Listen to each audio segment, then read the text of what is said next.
All the time, people in America used to say to me, but isn't Belarus communist or isn't Russia communist? And I would say to them, no, it's not anymore. But the thing is, there are a lot of remnants of communism left in Belarus. I'm going to speak about Belarus because that's where I have the most experience. I remember something I noticed right away when I came here is that they pay people to just sweep the not with like a hand sweep, with a broom. They pay people to sweep the ground. They pay people to move the leaves. Now, of course, in some parts of some cities in the United States, there are some sort of city maintenance groundkeeper people, but I never really see it in the United States. I know they have them somewhere, or maybe they don't. I imagine there's gotta be some somewhere.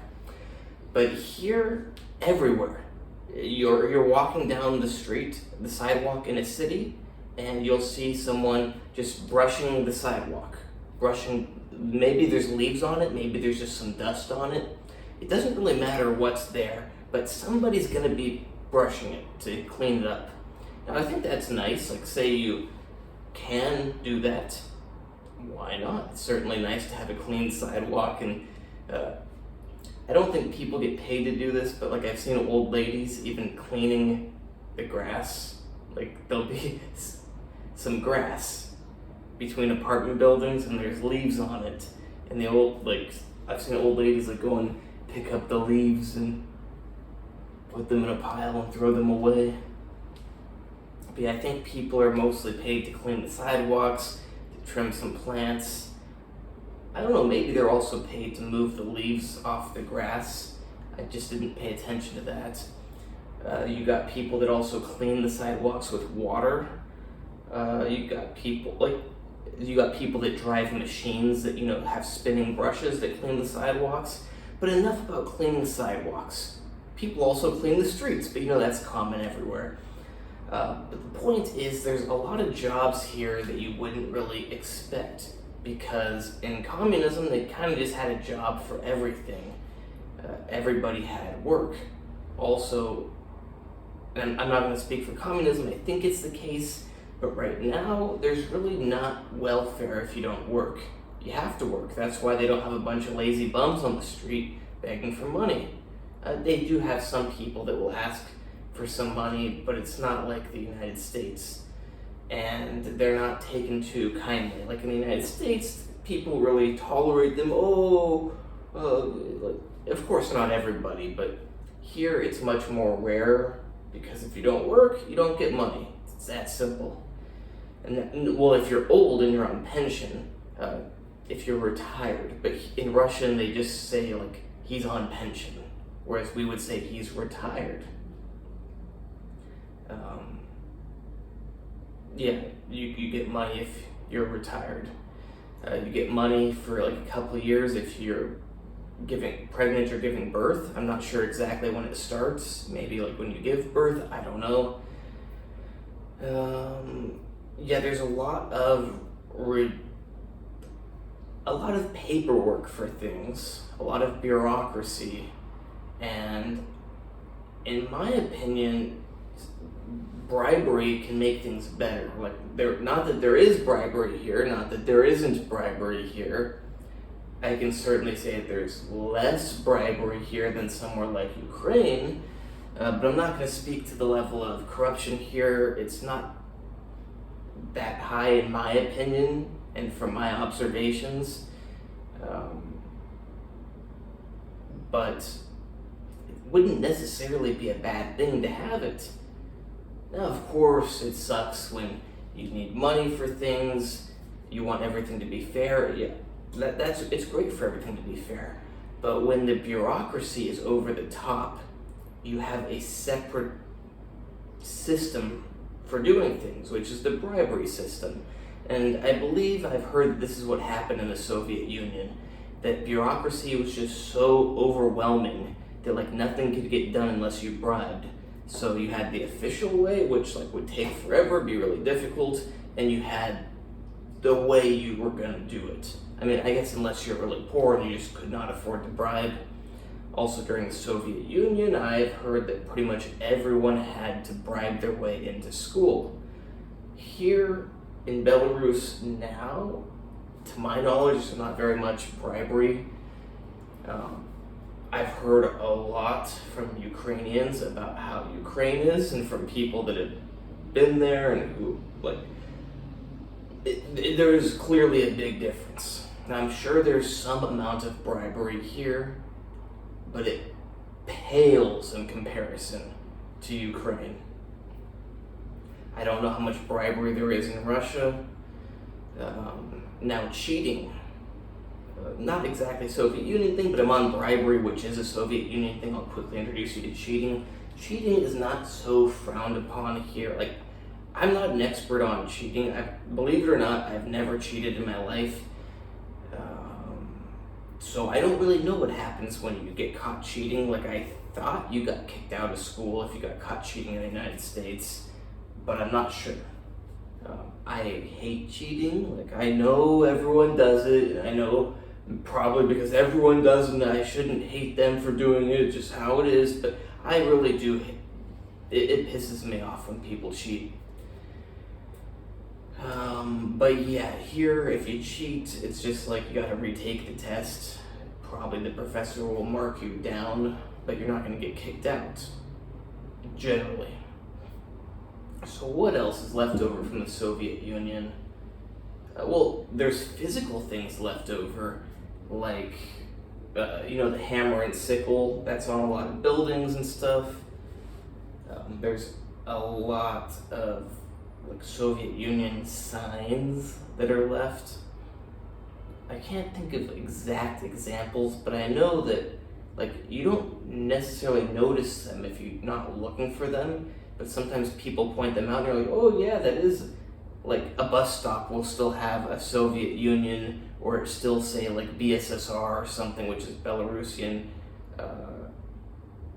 Sovietsky Soyuz Republic. I don't know.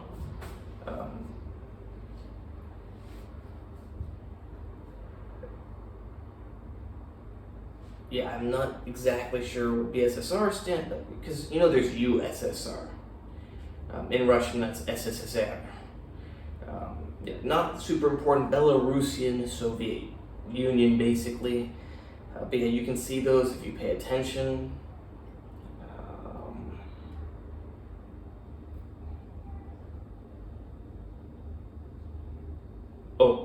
Not necessarily remnant, but a lasting effect, is that in the Soviet Union, people were given apartments. So you've got an interesting situation, and right now, for some reason, my mind is just not working right. I'm still a bit sick. But it creates a very unique dynamic when you have a generation that inherited their houses, their apartments or houses, in the city's apartments. And then the new generation has to buy them. Not too fun when you're doing that transition from just getting it to having to buy it. And it sucks if you grew up and right around the time you were going to be given your apartment, the Soviet Union collapses, and all of a sudden you don't get an apartment and you gotta figure out how you're going to buy one. And if you did have an apartment that was given to you, you got to purchase it. I'm not sure exactly how that worked. You just get to buy it for super cheap price, or you don't really have to pay. I'm not sure. I've seen the actual papers that people used to transfer it into their name, to privatize it. But yeah, you'll have apartments in the best parts of the city where just drunks live. The point is, no matter where you are, you don't know necessarily who's going to live there, because it's not only certain people can afford to live there. Certain people just inherited it. So you can go to the very center of the city where apartments are really expensive, and there might be someone who has the lowest job you can imagine, with an apartment there.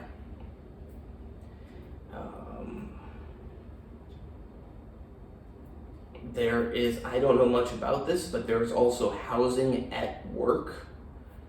Like I said, I don't know much about it, but there's some amount of it, like you can sleep at your work. I don't know, maybe I'll find out more about it if everyone's interested. Mentality is a remnant of the Soviet Union. For example, healthcare. People older people especially, don't understand why they should have to pay for anything healthcare related. Like, generally healthcare is free. But maybe you want something that is not free. Also, there are some issues if your doctor recommends something that is not free and covered by the system here. Perhaps that doctor will get in trouble because they're not supposed to recommend things that aren't covered in the medical system here. And people get mad, and maybe they'll even complain to higher ups like, my doctor says that I should take this, but why isn't the government giving it to me? Yeah, of course, it'd be great if we lived in a perfect world. You can get any medical treatment you want for free. The world's not perfect.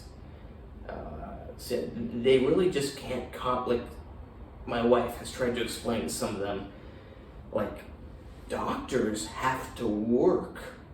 Pharmaceutical companies have to have scientists who work and develop drugs. You can't just get all that medical stuff for free without, those people that create your ability to get it have to get paid somehow. Also, perhaps this is a remnant of the Soviet Union, but work ethic.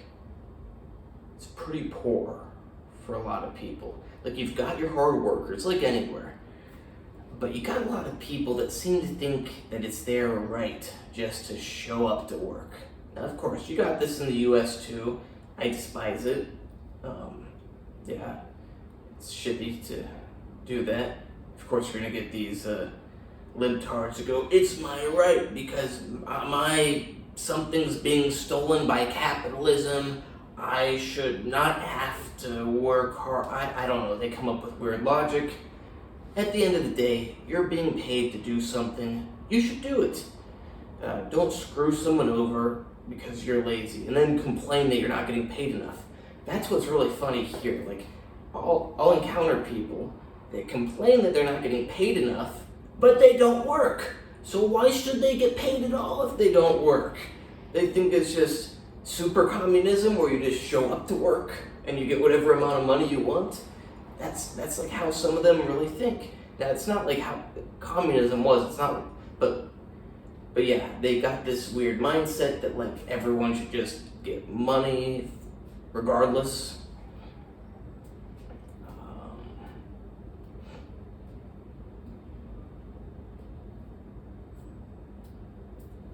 Lots of bureaucracy. However, public infrastructure gets repaired pretty quickly. For example, it is the center of the capital city, but a bridge collapsed. Old bridge. I mean, you may go, oh, Belarus, see, it's falling apart. Florida in the United States had a big old apartment building collapse and kill people, and it wasn't even cleared out. People weren't saved. Great. Yeah, a bridge collapsed here. Luckily, no one died. Got repaired rebuilt in a couple weeks. An interesting thing, I don't know if it's like this around the world, but pharmacies carry your vitamins and stuff. Like, you should go to a pharmacy to get vitamins. I mean, it makes sense, it's a medical thing. I think you should be able to buy alcohol and cigarettes at a pharmacy because, those are drugs that alter the human body, so why shouldn't they be at a pharmacy with all the other things that interact with the human body? And pharmacists, although often incredibly stupid, I've encountered some that can't even read a pill box. One girl, I asked her for melatonin, and she tried to sell me something that didn't have melatonin in it, and she's reading I told her, like, read the ingredients. She wasn't sure which thing had melatonin in it, so I'm like, well, read the ingredients and find out. It shouldn't be that hard to find some melatonin. And she finds something that had, like, Mela in the name, and she tells me, I found melatonin, but I don't know how much melatonin is in here because it doesn't say. You think maybe it doesn't say how much melatonin's in there because there isn't melatonin in there? You think they just write the amounts of every ingredient except for melatonin? Sounds very logical to me. But yeah, she was an idiot. But pharmacists are treated like doctors. Like, you go to the pharmacy and you ask them and they prescribe you. Sometimes they can actually prescribe things, but yeah, they like want to feel like they're really prescribing you what you need. So what else? I think this is a kind of boring video. Probably there's other things I've just gotten used to them, but one thing is the amount of, like, visas and documentation and stuff you need. As an American, I need an invitation to get a visa to come to the country, and then I need to register with the police within, I can't remember if they changed it to 5 days, but it used to be 3 days, I think. Things are always changing. It's like the first time I came here, I needed a visa. There was, like, no information on the internet about visas in Belarus. Being intelligent, I figured Russia, Belarus, both from Soviet Union, probably have the same procedures still. Now, that wasn't a for sure thing, but probably. So I was able to figure it out by learning about Russian stuff. My father came with me, and he actually hired a visa company to help us, and they made some mistakes. Luckily, I had been looking into Russian and applied that to Belarus. Turned out I was right. We needed to do certain stuff. Like, for example, they told my dad, oh, you don't need to register with the police when you get there. Yeah, you do. On our way out, they check on anyone's way out, they check your registration. My dad also thought, like, oh, you don't need the registration, and my first time leaving, I accidentally pulled out the wrong paper and gave it to the woman, thinking it was my registration, and she got mad. Like, they're not all angry, mean people, but, like, she got kind of mad when I gave her this other paper. I don't remember exactly what she said, but something like, what is this? Why are you giving it to me? I need your registration. Sorry, still a bit sick. The first time I came here, and interestingly, I've heard this from another person the first time they came here. Now, maybe it's coincidence, maybe it's they do it every first time someone comes here, but they spent like 20 minutes, I don't know, maybe 15 minutes looking at my passport and other documents. Like, mostly just my passport, like looking at it with, like, this thing, not a loop, but you know, like when it's like a cup you put on your eye with a magnifying glass. They used other magnifying glass, they used a machine, that magnifier, they used a machine, like they spent well, not they, it was a woman actually. She spent a lot of time looking at it. I don't think she was, like, angry, thinking evil American from the United States, why is he coming to my country? I think she's just doing her job, and also, like, surprised that an American's coming. Like, when you're here, maybe it's changed in the last few years, but, like, I've encountered people and they're like, oh yeah, there's tons of foreigners here. It's like, there's not that many Americans. Like, so foreigners, yes, but when they tell me, like, oh, there's plenty of Americans here, no, there's not that many Americans here. Sure, there are some, I'm one of them, but there's not that many. So when they get an American at the customs, like, they're really looking at it. But like I said, probably also my first time. she wasn't sure. She asked for other forms of identification, so I'm taking out everything I have. And then she's like, looking at me, and eventually I'm like, and she's like, why do you want to go to Belarus? I'm like, because my girlfriend's here. Yeah, she let me through. Not super important, but when I left, the guy's like, how did you, probably because he's just curious, how did you like Belarus? I go, I love Belarus. They probably don't expect that from someone from United States, California, but it's true. So yeah, need an invitation. So like, if you don't know anybody, you're not screwed. You need to find a hotel or something that will issue an invitation. Then you get your visa, then you come, then you register with the police, and you should not overstay your registration, even if your visa is for a longer amount of time. So I haven't done that part in a while, but like, you register to stay somewhere for a certain amount of time, and that time is not necessarily the same as your visa time.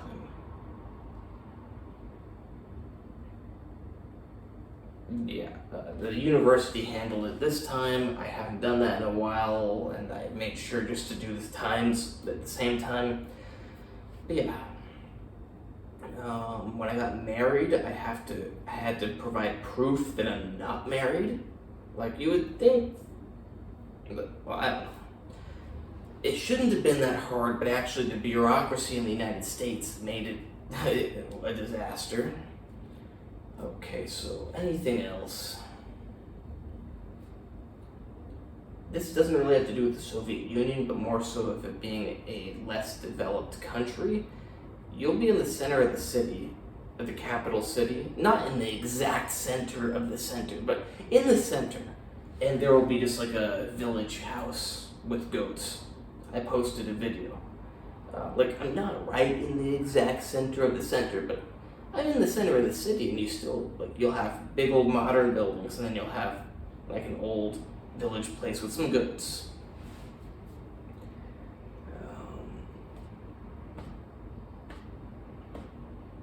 Internet, like, you got to do the stuff in person. You don't go and register with the police on the internet. Technically, there's an internet site for it. I say technically because it doesn't work. So yeah, you have to go in person, register. If you come here and you go, like, say you do not need a visa and you just come here, you go to a hotel. You can't stay there if you don't like have a passport or something, because you have to give them your passport, they have to register you with the police, and then you get to stay there. Airbnb, same thing. There's no Airbnb anymore, but they can't just let you stay in the Airbnb. They have to get your passport, register with police. Oh, I forgot about this one.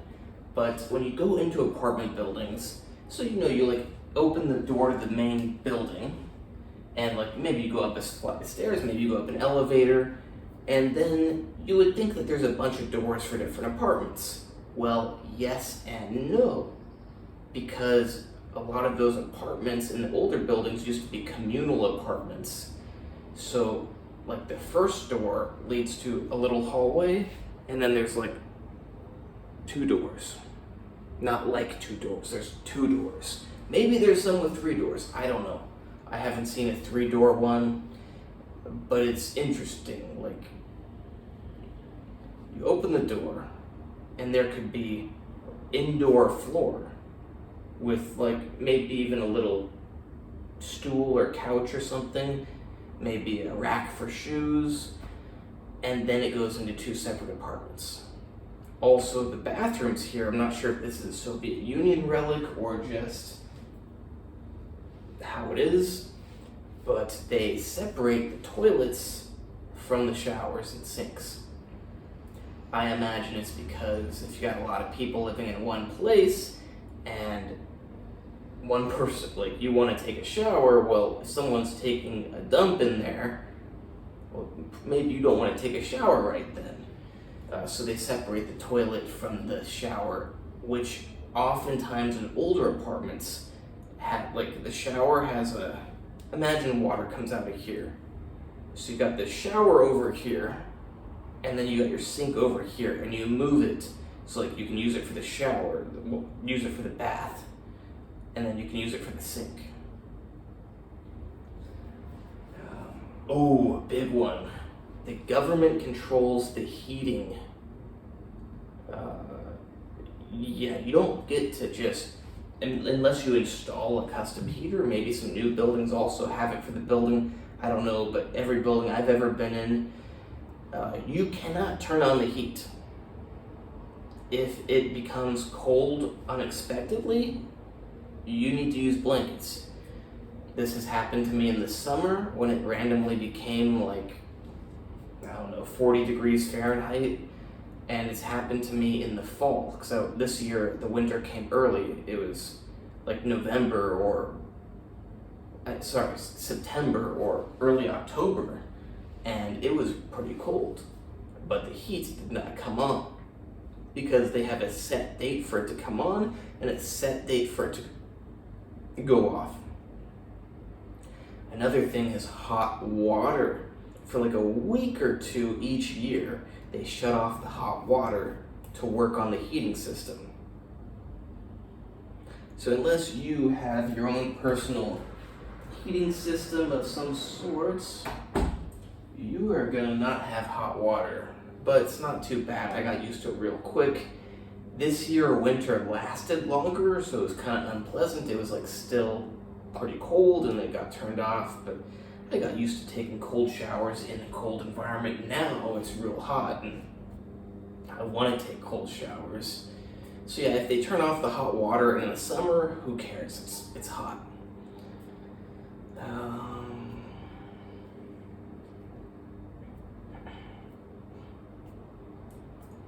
This might also be something with the Soviet Union, but there's a real lack of creativity.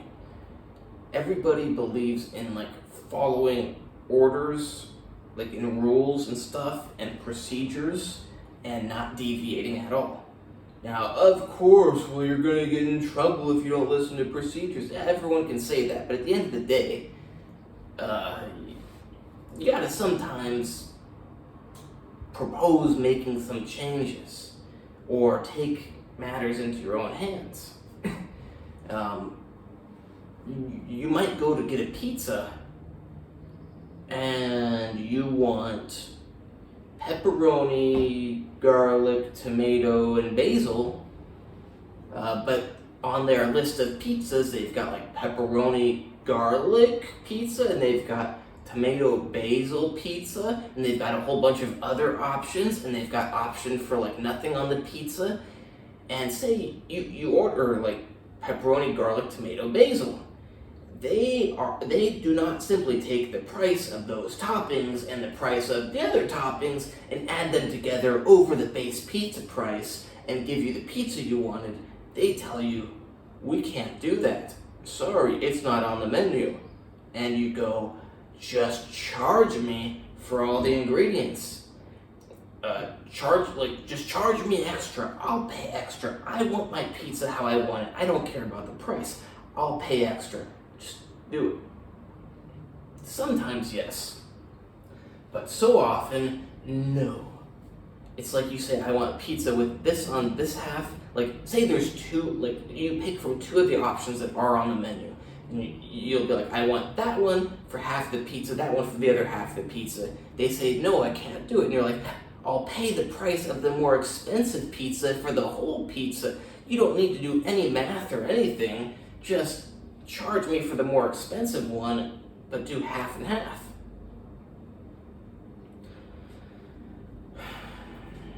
Oh, I can't believe I forgot this. Wages. Massive one. So in the West, wages really differ depending on your job. But here, it's like everyone makes pretty similar money. Whether you work at McDonald's or you work as a university professor, you make around the same amount of money. Now, of course, you don't make the same amount of money, but you make a university professor in the United States, let's say they make $10,000 a month plus great benefits. I don't know exactly how much they make. And a McDonald's worker makes $2,000 a month. Here, maybe McDonald's worker, and it's going to be a lot more work probably, makes $500 a month.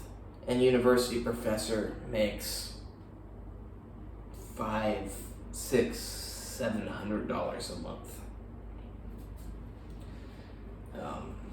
And maybe they even make the same amount of money. I'm just saying kind of a range because not all university professors make the same amount of money. But also the McDonald's worker might have to work more hours and it's not as enjoyable of a job.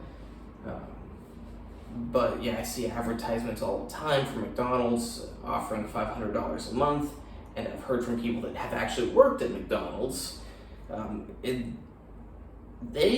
Especially if they work more hours, they can make pretty good money for Belarus compared to other jobs.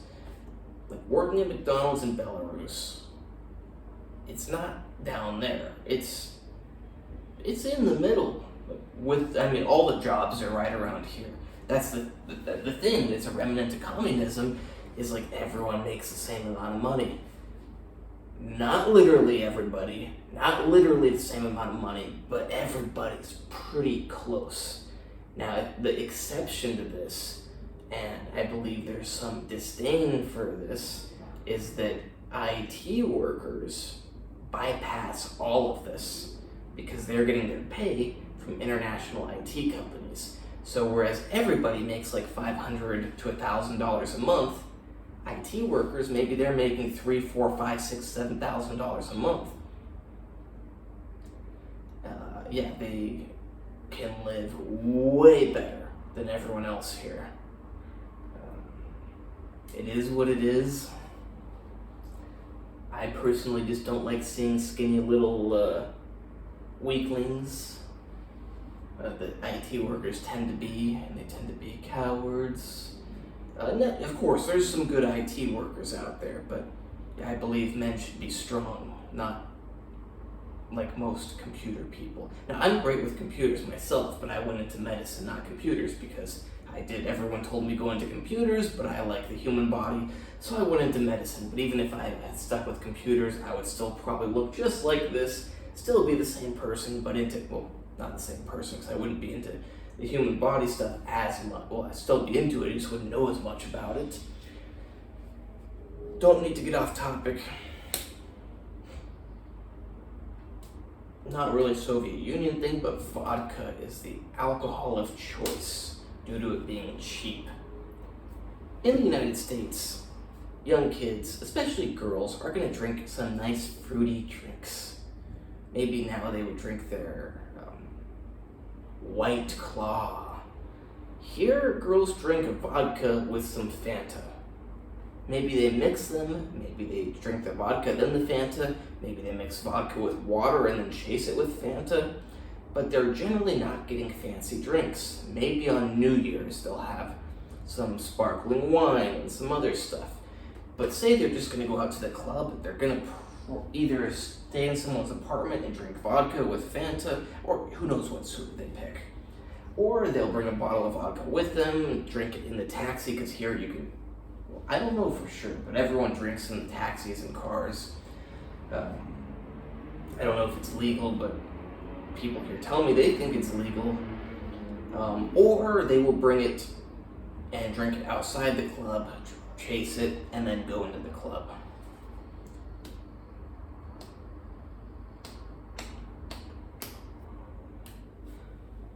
There are youth organizations, which is a remnant of communism. BRSM. Trying to say the alphabet in a different language is a little bit weird. Belaruski, I'm not sure. Respublika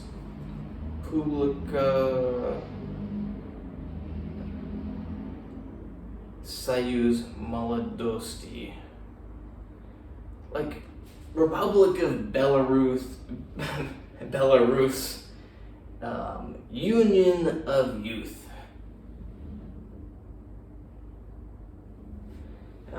Yeah, it's good. Young people do stuff together. I think that's very important. Uh, Maybe they have some stuff like that in the United States. I don't know, not as pronounced. And here they have social things all the time. It's like every week there's some sort of celebration of something, some sort of concert in the city. It's not like the biggest thing ever, but I mean, how could it be if it's every week? Like, nothing would be big if everything was big. I mean, but they're plenty big.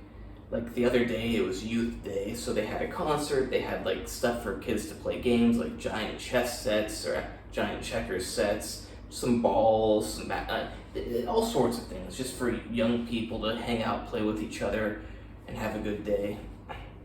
They have concerts all the time. It's really good.